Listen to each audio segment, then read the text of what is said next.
I like talking about how we can come together with our players to tell stories with more depth, more nuance, and how they can take a character that's painted with a broad brush and customize it to something that's unique for them to play at the table, and how we can take the mechanics of the game and tinker with it so that we can get something that better suits the table that we're running. And I like the meat and potatoes of tabletop role-playing games. I like going into dungeons, killing monsters, getting loot, and just having a bunch of fun with my friends. Hi, I'm James. I've been a Dungeon Master for over 20 years, and on this channel I talk about the things that I think about playing and plot for my tabletop role-playing games. And today I'm planning for Gelatinous Cube. The Gelatinous Cube is an icon of our hobby. It's famous enough to have made it into a Disney film. It has gone mainstream. Sure, its second album is a little too corporate and overproduced, and it lacked the spontaneity of the first album. But there are still 5 quality tracks in there.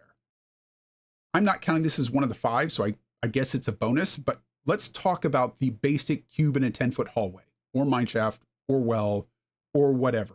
It is a classic D&D encounter, and if your players have never encountered it before, it can be fun and funny. But if your players have played it all, or they've talked to anybody that's played the game, then they may see it coming. The way to deal with that is misdirection. They're doing something over here while you sneak the cube up on top of them. You can try to do that by lulling them into a sense of false security. 10-foot hallway after 10-foot hallway after 10-foot hallway. And when they finally run into the cube, that can feel very much like, haha, gotcha! I don't personally like that because I find that I have really bored the players rather than lulling the adventurers into this sense that they are safe. The adventurers in this fantasy world that we're making up understand that their lives are at stake. At any moment, a monster could come around the corner and shoot them and kill one of their friends, or a scythe could come to them, or anything could go wrong. The players don't have that experience because they're sitting at the table with pizza. I want to match up these experiences wherever possible. Can't always do it, but that's the goal. So we need to give the players and the adventurers something that they would both care about. My favorite way to do that is with a chase. There is a battle that goes badly for the monsters. Before the end, one of them flees out the tunnel. One of the players is going to go after that monster. Same as one of the adventurers, because they don't want it to escape and go get reinforcements. That's the point that I put the Gelatinous Cube in. You have 2 basic options at this point. Does the monster know about the Gelatinous Cube or not? If they don't know about the Gelatinous Cube, then the monster runs face first into the Gelatinous Cube. And from the player's perspective, they're just hanging there, in the air, immobilized, paralyzed by magic. Players didn't know any better. You could just reach out and grab them. The Gelatinous Cube hasn't moved yet, so it hasn't broken its camouflage. As soon as the player gets within 5 feet to try to reach out and grab whatever monster was escaping, that's when the Gelatinous Cube slinks over the player, and now they're stuck into the cube, and they're in a whole new combat situation. If the monster does know about the Gelatinous Cube, then they're trying to lead the players into an ambush. They go to a T-junction where the Gelatinous Cube is known to lurk, and then they're going to take a hard turn at the last second. You could allow the players to roll a wisdom insight check to realize that the monster is trying to ambush them. They're holding back how fast they can run so that the player would not have enough time to react before they run into whatever trap they're leading them to, because the Gelatinous Cube is a monster trap. Or you go straight to a dex save. You are trying to turn this corner at high speed, so you have to make a dex save to turn the corner before you run into the cube.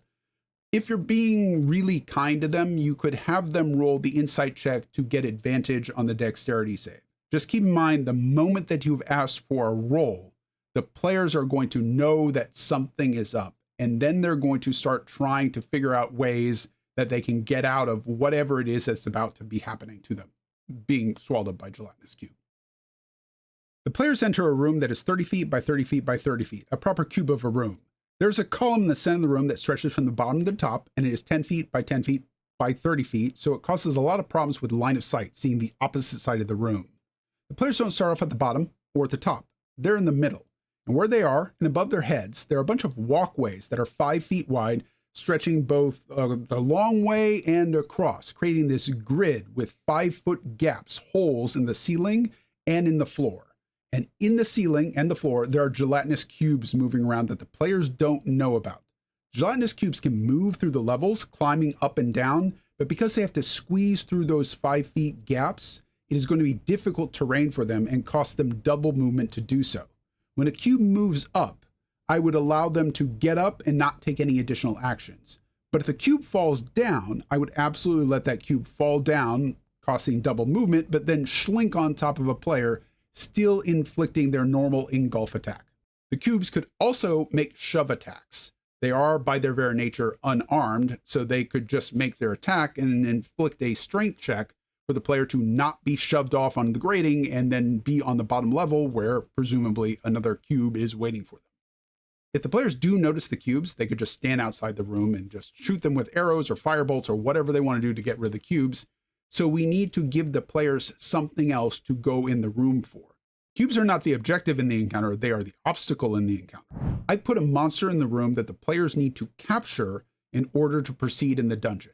Maybe a bunch of mephits, elemental things in the room, 5 of them: dust, ice, magma, mud, and smoke. Then get at least 4, they can unlock some other door later in the dungeon. Once the players attack one of these mephits, they're going to run around the column in the room so that they're out of line of sight. That's why the column is there. Except the gelatinous cubes don't care if they eat player or mephit, so they're going to start moving on the mephits. As soon as the players see one of 5 mephits consumed and realize they've only got 4 more, the players are going to have to enter the room and try to capture these mephits before the cubes consume them.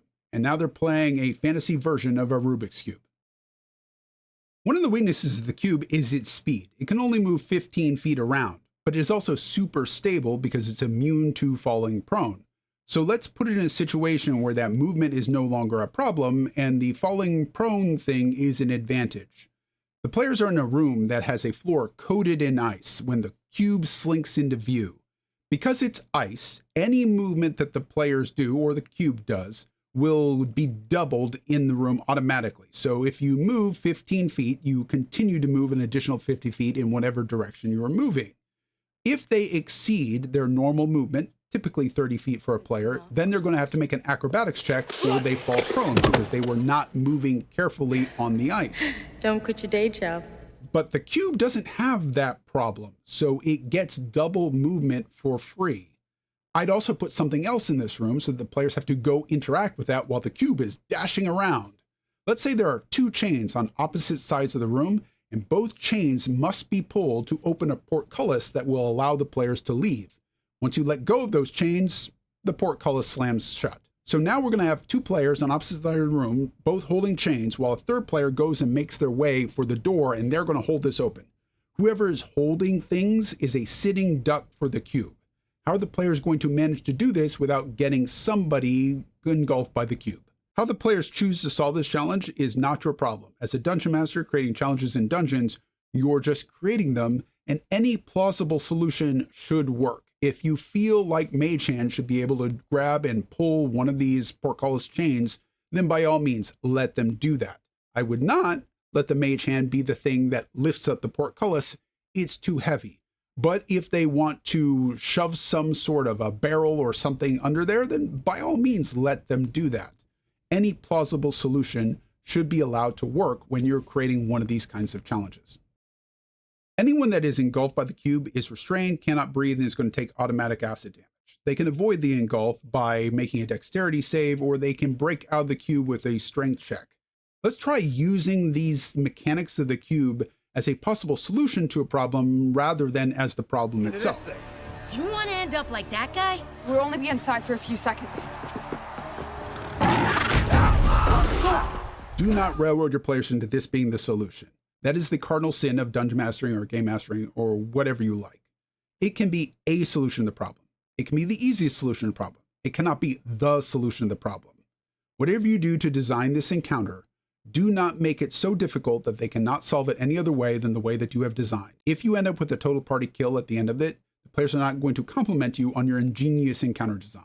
I would make this slightly more difficult than a high difficult encounter for a group of players. A Gelatinous Cube is 450 XP. It's not a difficult encounter for a group of 4 level 2 adventurers by itself, but put it in a room with a Gibbering Mouther, and that is slightly more than a high difficulty encounter, but still easy enough for the players to deal with. Just outdistance the cube, kill the Gibbering Mouther, and then turn on the cube. So brute force is still very much an option. But if the gibbering effect goes off and the players fail their wisdom save, 6 out of 8 options are bad news for the players. They could stand there stunned while the Gelatinous Cube just slinks over top of them. or they run straight in the cube because of the effect of the gibbering. So it is still very much a risky encounter for the players to engage in. But the Gelatinous Cube is not friends with the Gibbering Mouther. It doesn't care what it eats, whether that's player or Gibbering Mouther. So if the players manage to get the Gibbering Mouther into a way where the cube could slink over top of it, or if they push the Gibbering Mouther into the cube, then the Mouther is in trouble because its strength save is crap. It's not going to easily be able to escape the cube. And if it does so, it's not exactly quick either, so it could just end up being re-schlunked into the cube, re-engulfed. It does say in the rules that it needs to be incapacitated for the gibbering effect to stop. But in the flavor text, it calls out that gibbering effect as screaming, laughing, and crying. It's a bunch of sounds coming from its many mouths. And as a dungeon master, I'd rule that that is functionally equivalent to a vocal component for a spell, and that the gibbering effect will not work while it's inside the cube being digested. The players are stalking a bunch of were-rats through the sewers beneath the cities, and they track them to a junction of pipes over their hideout. They leap down, fight the were-rat leader, and defeat them. But before they can loot the magical leather armor that the were-rat leader is wearing, and the second potion at its belt, a gelatinous cube slinks out of the pipes and over the corpse, engulfing it. The acid of the gelatinous cube instantly dissolves the cork on the potion, and it gains the effect of a potion of speed. It now has haste for 1 minute. We have a cube with the zoomies. If they want the leather armor, they're going to have to catch the cube before it dissolves that too. How long should this chase through the sewers last? I don't know. How long do you want it to last? The cube does on average 10 damage to anything that's engulfed. So give the armor enough hit points to last however many rounds that you feel is appropriate, or maybe give it resistance to an acid. Maybe its leather armor have acid resistance, and that's why it's lasting so long. Whatever it is, you control the hit points on the armor, because Dungeons & Dragons has not given us hit points for armor. If you're going to do this encounter, I would make sure that earlier in the dungeon, they encountered and defeated a gelatinous cube. Once they've done that, you have telegraphed the presence of the gelatinous cubes in the sewer. So when the gelatinous cube engulfs the corpse, it will feel more like something that should have happened in the dungeon of the players, rather than you trying to pull a fast one and take the armor that they feel like they earned. Gelatinous Cube is pretty sturdy with a 20 con. It has a near perfect camouflage, and it can immobilize its prey and do automatic acid damage once it has engulfed them. Its problem is, what do I do if I can't catch the prey?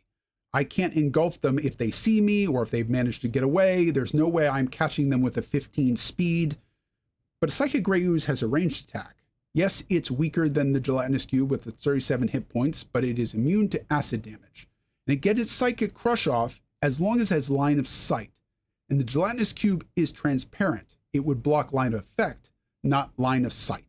What if these two creatures have entered a state of endosymbiosis, where the two things live together, one inside the other, to the mutual benefit of both? Rules as written, an ooze cannot breathe within the Gelatinous Cube. I would ignore that because these things don't have lungs. Not every creature needs to breathe in that manner. These things are more like giant amoebas. But if you need a rules as written way for it to happen, then the gray ooze can reach a pseudopod to the edge of the gelatinous cube and just kind of poke out, and that's what it breathes through. The gray ooze, being, well, gray, is going to inhibit the camouflage that the gelatinous cube normally has. But within your standard gray dungeon wall, I would say that the gray ooze can thin itself out within the gelatinous cube to make it difficult to spot even now.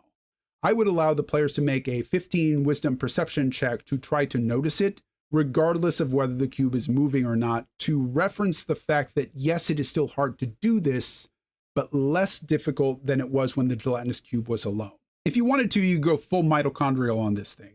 These two separate creatures have now merged into one creature. The Psychic Grey Ooze is the brain in the gelatinous cube. It's now a Psychic Grey Cube. The Grey Cube can now make 2 attacks with a multi-attack, and they can either be a pseudopod, both of them, or it can be a pseudopod and a Mind Crush. The Mind Crush, I'd remove the damage from the Psychic Crush from the Psychic Grey Ooze, but instead, if it does affect a target, now they are immobilized, stunned there, while the Psychic Grey Cube wanders over and schlunks over top of them and engulfs them and dissolves them inside. I hope you have fun with these. If you've got some stories about what you did with your Gelatinous Cube with your players, then drop them down in the comments. Those are always fun. I like talking about stories that are more ethically complex, and there are moral questions when heroes have to make bad deals to get rid of worse evils. But sometimes it's just fun with friends. It's an excuse to get together and play a game and connect with some people that you haven't seen with in a while. And it is just bonkers fun to have a fight against a 10 by 10 cube of Jello. That is classic tabletop hijinks. And sometimes it doesn't need to be anything more than that. Until next time, Dungeon Masters, remember you're a player too. Try to have some fun.